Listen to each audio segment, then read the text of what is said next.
the grade's going to be just Kenza Dolly because she deserves the captain's armband. If you listen to what she said post-match for San Diego Wave, she said that in the locker room, it was her who was telling the team that they need to go ahead and stick to their principles. They need to go ahead, and she literally coached them into the second half. And Kenza Dolly is the mastermind of this team. And I'm not only saying that because, like I said, she's my link for Ultimate Team. An absolute beast in the midfield that gets immediately subbed out for Ultimate Chemistry. Honestly, that feels like the most insider trader shit I've ever done, is know about Kenza Dolly so well and how she plays. I know how to use the character of Kenza Dolly in EAFC very well. I don't know if that makes sense. Like, nobody knows what to expect when they see Kenza Dolly out there. And I'm like, oh, no, let me show you what she's capable of. She took the place off of actually Miss Lindsay Heaps. Oh. Yeah, Lindsay Heaps is my bench. Just wild things. Either way, I'm gonna let you guys open a pack for me, a couple of packs here in a bit today. So yes. I mean, Kenza was great in the midfield, like she's been all season. I think probably going to be team of the week as well for the NWSL. She's gotten a couple of those this year. She might be best 11 in the league this year, which is kind of crazy considering she was just one of those ads during the off season that people were like, okay, it's going to be a pretty solid ad, but she's a little bit up there in age, so I don't think people expected her maybe to be getting as many starts as she has. But her minutes are so valuable, and just I don't think this team would be anywhere without her in that midfield. Yeah, have to agree. She deserves the armband in my opinion. But all right, let's get into it. There is the team that played. San Diego Wave played over this last weekend. We're going to preview San Diego FC, and then talk about a couple things that are coming up for us here at Two Balls and a Mic, SanDiego.Futbol. The last game of the regular season 2 is coming up at home for San Diego Wave this weekend. Get your hockey October 18th. Hockey jersey. Let's see if this time Fan Appreciation Night happens. It happened. It just happened at Front Wave Arena, not Snapdragon Stadium. So we'll see if they make it to that finish line this year. So with that, we're going to go ahead and jump in to some San Diego Wave.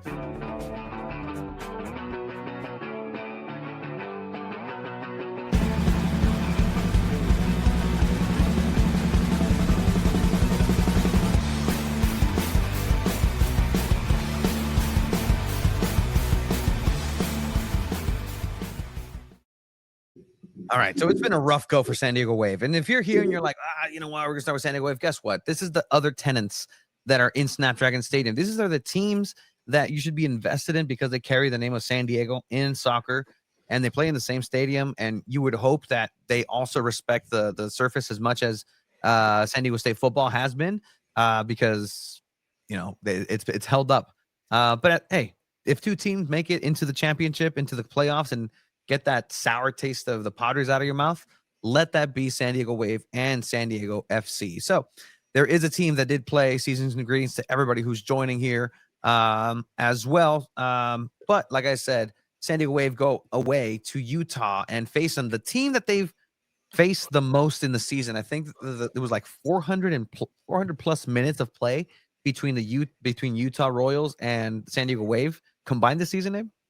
Yeah, it's because there was the 2 friendlies, and then now this, so it's like what, one, so 4 times 9. That's 360 minutes, right? Yeah. There was 360 total minutes. I think even going into last preseason, right? Oh, are we counting last preseason too? I guess preseason. I think they mentioned on broadcast like it was over 400 and something minutes. Either way, it's a crazy amount. Like, these two teams know each other, so it's a preview of what San Diego FC and Portland Timbers are going to face. Is a team that know each other very intimately. Utah also playing for playoffs and their playoff lives here. Yeah, needed a win. They absolutely correct. Needed a win to even stay alive, and they were undefeated through their last 8 matches. So just complete opposite spot that the Wave were in, where just Wave were winless through the last 7, Utah unbeaten through the last 7. I think just looked so cold and windy out there. The game got delayed too, 50 minutes, right? Yeah, there was hail out there. I believe it was like below 40 degrees. Ugh. It was rough, and the pitch was up to par It, for those weather conditions here. Kalen Sheridan, maybe could have done a little bit better, letting the ball bounce right in front of her, not attacking it, waiting for it to bounce right before. Long shot, San Diego Wave go down 1-0, and you're like, okay, here we go. I think, one more goal, and that's going to seal it against San Diego Wave, and it's not going to happen. Sheridan needs to do a little bit better there, but either way, the conditions aren't favorable for any goalkeeper. The ball dips out of nowhere, and it's a tough goal. and that, what did you think about the defending Pro Maroney there? Just because I feel like she looked like completely just on her own. There were a couple times this game where Pro Maroney had some moments where it's just like, ooh, that did not look good at all. Yeah, I mean, there should be some sort of midfield support there to close the gap for sure. So Pearl Maroney knows that there's somebody to her left and behind, so she needs to make sure that she's covering that area. And then by the time that the pass does come in or the cut back into the middle, she gets turned around. But that, not necessarily all on Maroney. There needs to be somebody who steps up and closes that gap in the shot. And that just doesn't get done. So, either way, defensive mistake, but Maroney does turn it around, and I think it's one of her best performances of the year as well. She was very physical, along with Lundqvist. It was a physical match. Yeah, Lundqvist, I thought was going to get a red card. I think that's something I texted you guys during the game, because there were just a couple fouls out there where I was like, yeah, that's it. And you also had the referee that's been kind of notorious among NWSL circles, Danielle Chesky, who's always just kind of not making herself the story, but just kind of becomes the story at a certain point. But like Hannah Lundqvist was making some really well-timed tackles and important fouls. Like, obviously you don't always want to foul someone, but just knowing the perfect time to do it and how not to get a yellow card is something very valuable. And then this block right here, boom, like running in from out of nowhere. Like, where is she positioned that she's not already in that spot? But to come in as a surprise like that and make that block was huge. And then Delphine Cascarino through the middle to Dudunia was another great moment. A great touch for Dudinha's second goal here. The insane sirens that made the trip out there was actually really cool. And brought the bubble gun too.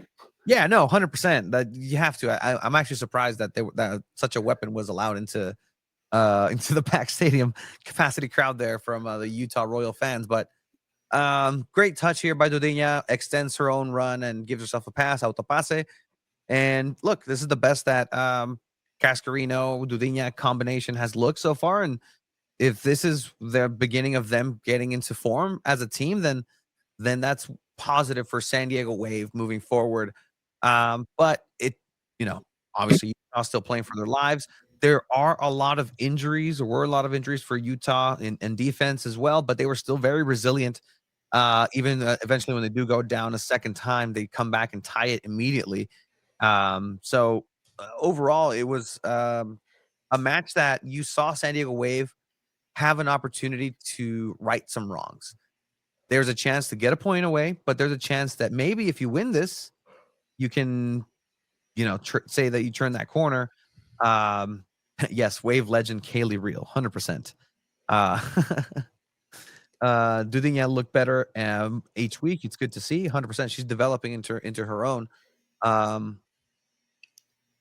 So Yeah, I think the Dudinha and Delphine are going to be important pieces in the future of this Wave squad. I don't know about this year, but yeah, this team, I think the Wave definitely were playing for a win more than playing for a draw. Obviously, it comes with the goal, but like this goal here, I don't want to say it's lucky, but it was just a little bit of a mistake to even get them the corner kick, and then like Krista McNabb coming in near post, and then just ball going over her head. I think they were kind of due for something like this, the first own goal of the season for the Wave. And like, yeah, things like this happen, especially on set pieces. But at first I thought it was like a flick on by Kristen McNabb on like first viewing, but then it's like, oh, okay, that's just just tough error by the.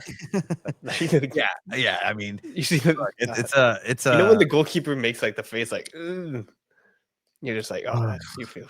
Yeah, sorry. So San Diego Wave go up to 2-1 into halftime, and then coming back, San Diego Wave concede and again, just an unfortunate series of events. Like this is off a throw-in touches inside the big box, it bounces. Here's a header going up. Nobody's clearing it. The ball bounces off of each other, ricochets, and eventually just trickles down inside of the goal. That's just a messy goal to concede. Like, yeah, someone's got to clear that, right? Like, yeah. I think Kennedy Wesley tries to just clear it, but then it bounces off of it's like somebody else, so it lands right in front of Tanaka. Like, here, let's see the replay. I think so. Yeah, it bounces right there, and then it gets bounced off. Wesley kicks it off of some, but I think it's McNabb. Yeah, so McNabb tries to head it away, and then just right back to McNabb.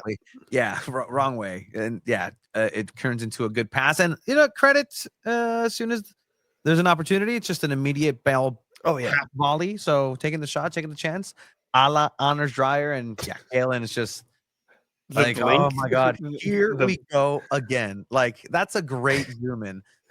Emmy award for the cameraman that captured that.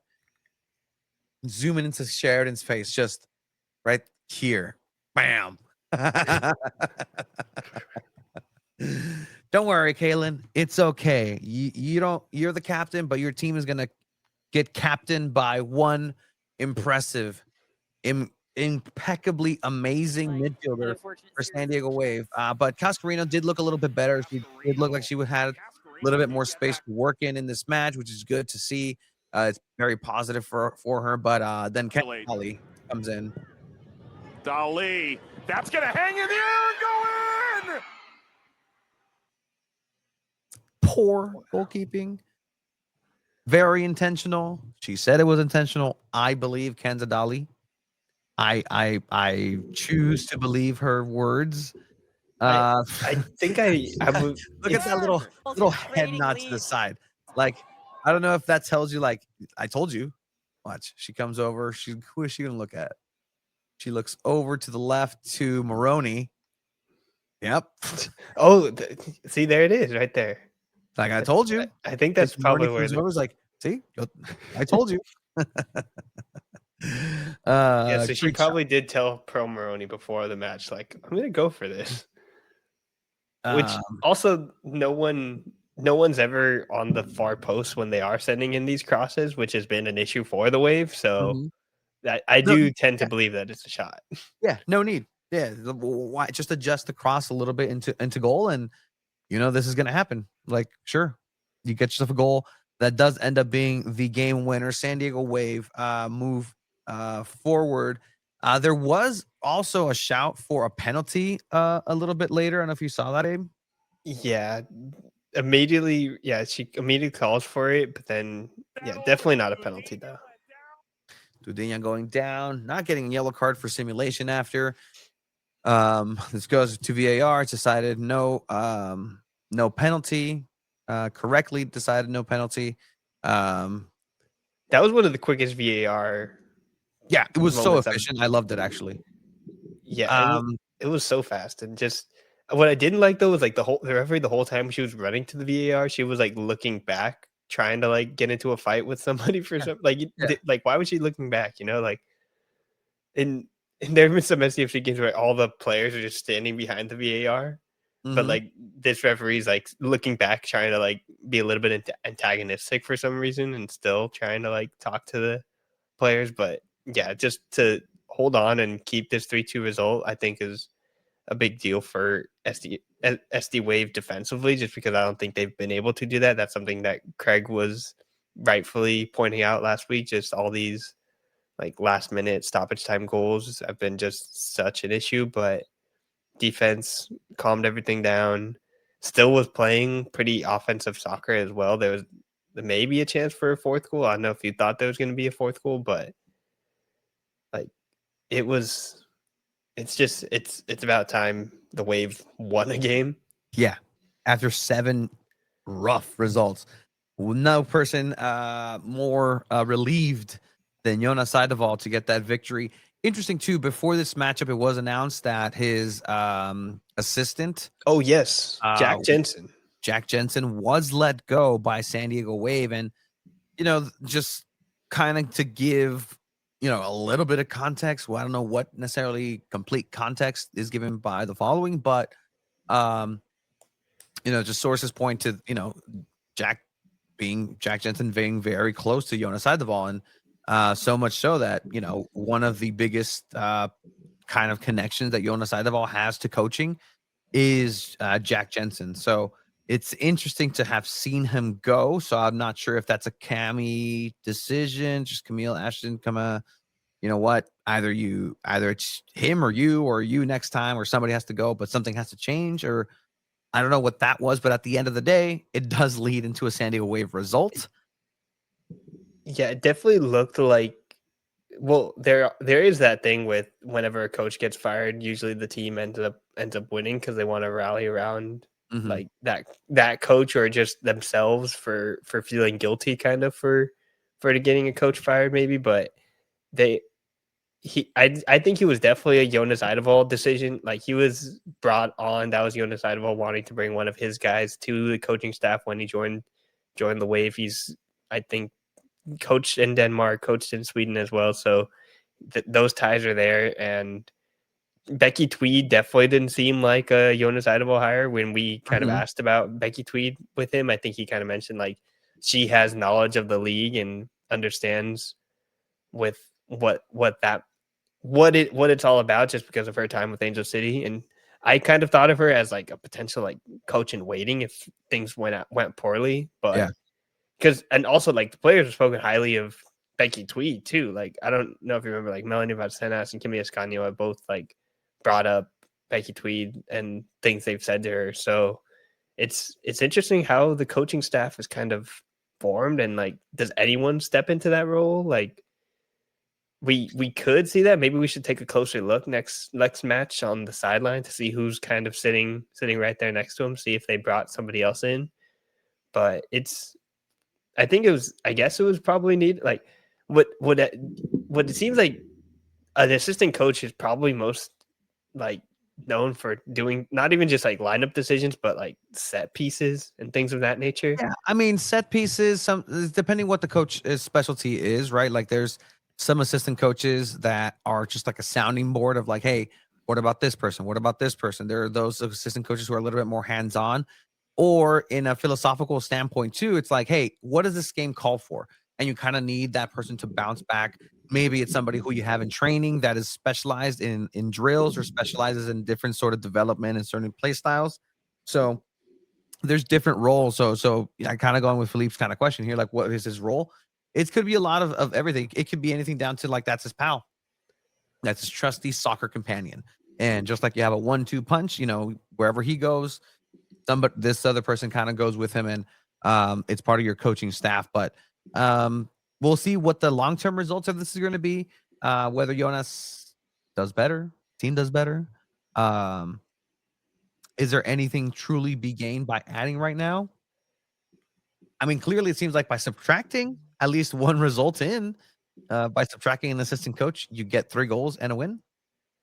Yeah, I don't know if you can have much by adding, but you could just familiarize yourself more with the team and have more knowledge, especially if it's a coach that's coming into the future. I think that was honestly probably the thinking behind bringing on Landon Donovan as an interim coach. I truly believe if he performed well last season, he would have still been with the Wave this season, right? Like that. I don't know, man. Do you think he'd be as comfortable with that new set of hair of him as a coach? Like, dude, I don't know why he did it. Like, I cannot make your own decisions. I'm proud of him I'm proud of any person for, hey, if you feel like you need to make a decision, do it. But Landon Donovan is interesting. Like, tell him to his face, 619 soccer. Tell him to his face. It worked. Are you gonna call him that when you interview him before the book comes out? I mean, I actually have a contact that I think I'm going to be able to connect for that. Tony says, hoping we can all get a W this weekend. Vibes will be high, and they have to be high for it. So let's hear some post-match, Abe, from San Diego Wave after defeating Utah Royals.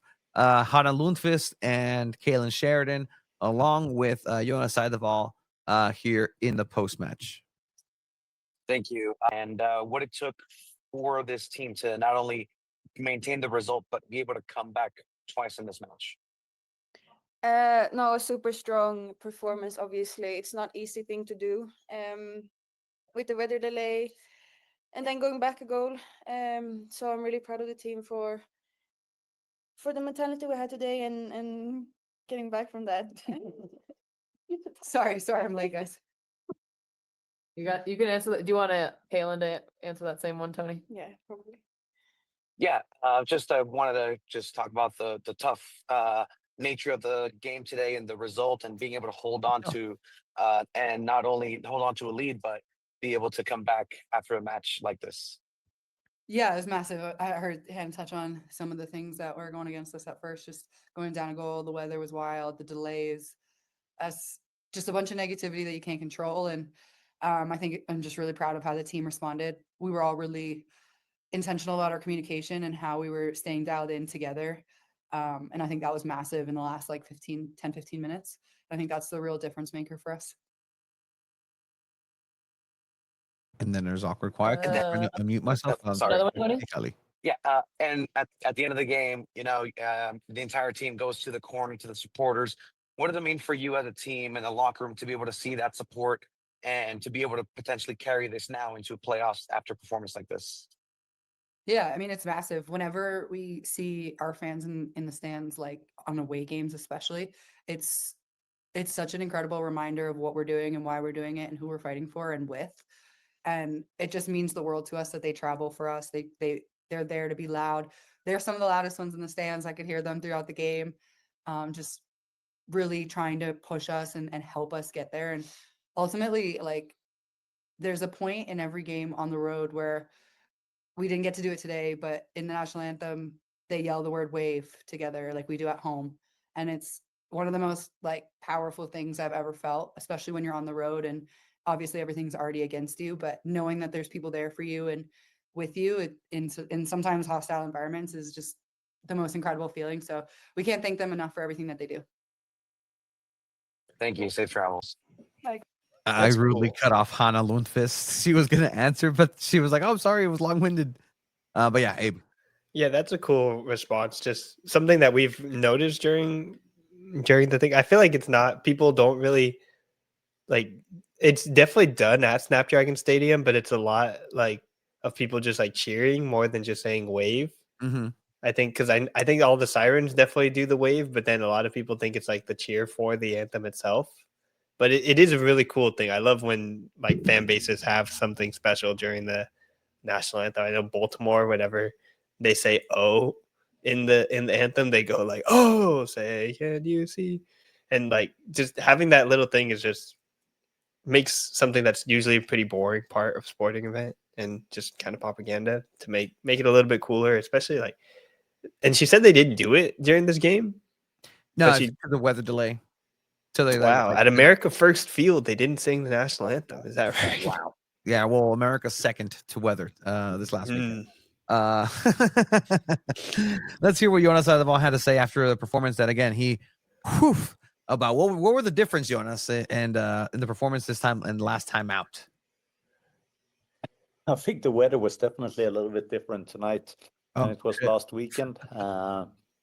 I mean, we're playing a Utah that is in great form. I think they had eight games without a loss coming into this matchup here, and I think it shows a lot of resilience and the hard work in the group. That even if we go 1-0 down, that we take good decisions, we work really hard, we find our way into the game again, and even when we concede 2-2, we keep on working, we get 3-2, and I think last 15 minutes of the game we have a lot of control in that, so that was good. In a tough place to go away, we have a lot of control, and really nice for us to get the W. And then now in this part of the season, is there an added pressure with everything and the dynamic aspect of the playoff and the positions in the table to go into playoffs? And does it now just feel like a playoff game the rest of the season? I mean, we're at the business end of the season. We said from the beginning our ambition and goal is to go into the playoffs. That's what we intend to do, and we know the way we're doing that is playing one game at a time. Nothing has changed. We're happy with today, but now we need to recharge, refocus, and be ready for Chicago and next week. Thank you. Safe travels. Safe travels indeed, Jonas. Nice to get the W. I feel like he heard that from another like American coach or something, and just like didn't that sounded awkward, didn't it? Yeah, nice to get the W.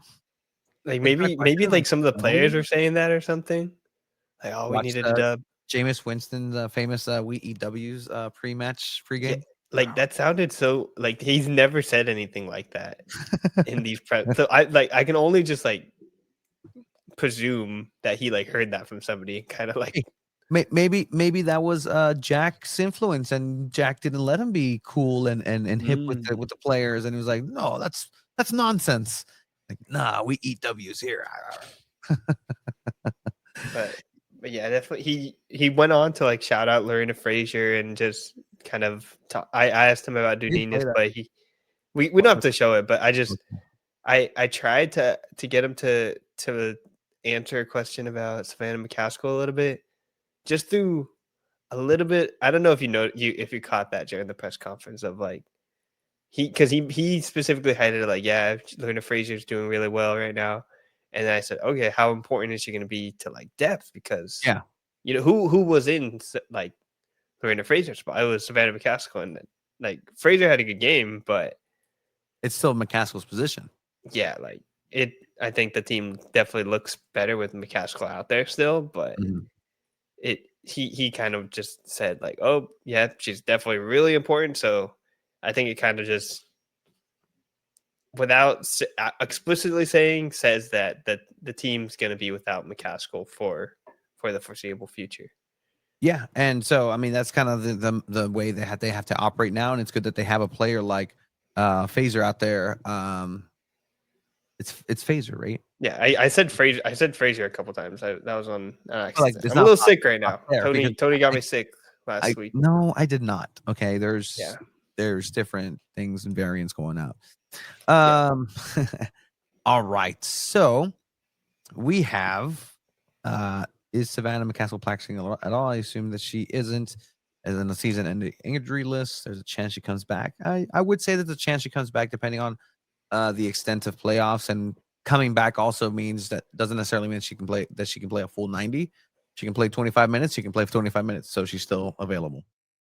Yeah, and depending on who you play too, because now if we like start doing the standings watch, there's a possibility they hop up to third place, man. It's NWSL is funky. Let's do just that, right? So right now, San Diego Wave is jumped up to 6 once again.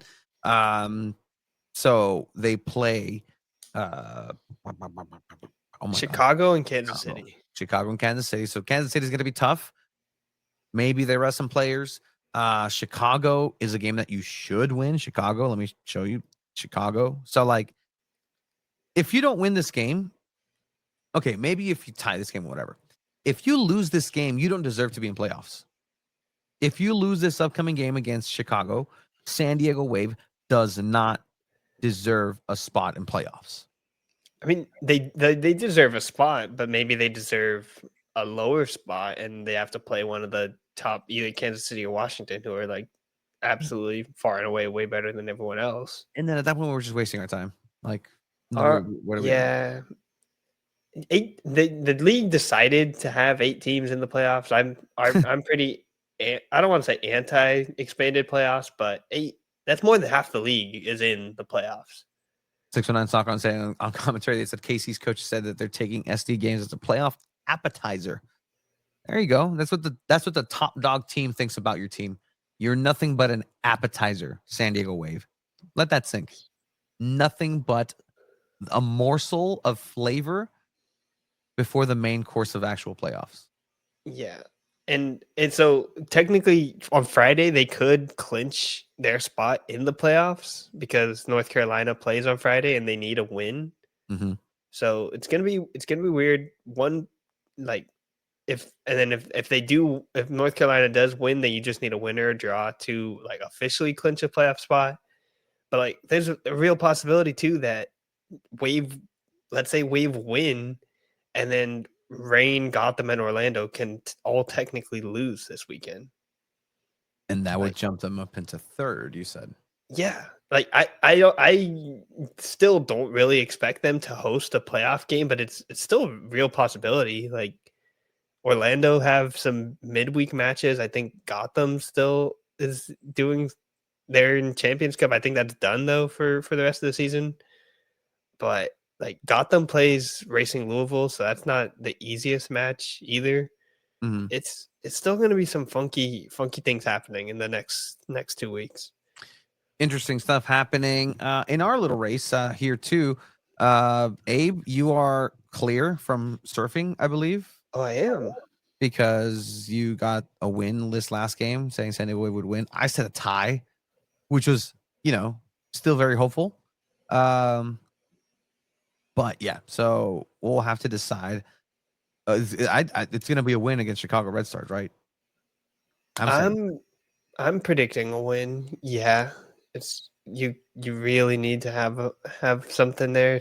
I'd probably say 2-1 because Chicago's not like they're not completely just lifeless on the front line. Like obviously they're just such a weird team too. Like they tied Utah the other day in a comeback as well. So you can never count out other NWSL teams, which maybe is why you have expanded playoffs, but also like it's so weird, right? Like would you rather there just be 6 teams in the playoffs and you give the 1 and 2 teams like a bye or something? I mean, sure. I mean, I don't know what I want, especially with this little amount of teams. Hey, go watch go watch MASL, the Indoor Soccer League. There's 8 teams this year. The 3-time champions Chihuahua walked away from it. So by the way, 8 teams, and then how many teams make the playoffs? Like 4, probably. Okay. Yeah. So half the league still makes the playoffs. Exactly. So there we go. That's just the American norm. Same with MLS. I mean, just 1 through 9 technically make playoffs with the wild card. That's crazy, and that's both conferences as well. Yep, that's both conferences. So, hey, no pro rel. That's what you get with MLS and their AI writers for stories. So, you said 2-1. I said 3-1. We'll see what Chiva says. If not, he's just going to default. I didn't get a score for him last week, so I mean he texted me his STFC result, but he doesn't care about this wave one. So he's perfectly fine losing this. It sounds like I'm okay with that. I'm okay with that. So you hear to hear, Chiva. He has a chance. Japan. I'll text him. That's the joke. Hell yeah! Don't text him. It's on him. I feel bad because doing this 2 weeks in a row. No. Okay, then he just doesn't get a score for last week. Then for sure. Yeah, he doesn't get a short score for either. Honestly, there you go. I mean, he sent me his STFC score, which result prediction, which means he could have sent me his wave one as well. But which means Chiva doesn't care about women's sports. Or